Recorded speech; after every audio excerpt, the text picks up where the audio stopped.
कलाहांडी जिला कोक्सरा थाना अंतर्गत खुंटिया पंचायत समिति सभ्य देवेंद्र धरुआ निज ग्राम पिपलपड़ारे गत मंगलवार दिन आत्महत्या करिथिबा बेले परिवार लोके उद्धार करी धर्मगढ़ हस्पिटाल को नेथिबा बेले डाक्टर तांकु मृत घोषणा करथिले।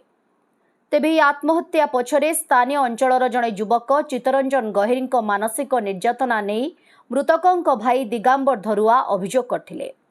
मृत समिति सभ्य गत 16 तारिख रे एने कोक्सरा थाना रे लिखित अभियोग करथिले। तेबे पुलिस पक्षरु कोनोसी कार्यानुष्ठान ग्रहण न करिबा फलरे मानसिक चापरे आसी से आत्महत्या करी जीवन हारिथिले। एही घटना रे कोक्सरा पुलिस रो अवहेला को दायी करी और निरपेक्ष तदंत पई कोक्सरा और जिला आदिवासी संघ पक्षरु जिला एसपी को दाबी पत्र प्रदान करा जैथिला।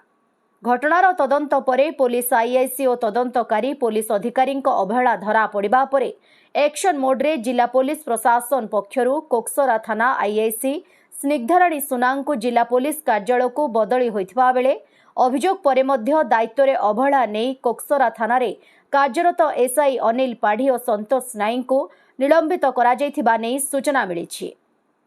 कलाहांडी कोक्सरारू जिला प्रतिनिधि सुशांत कुमार नाईक रिपोर्ट ओडिशा हाइलाइट समाचार।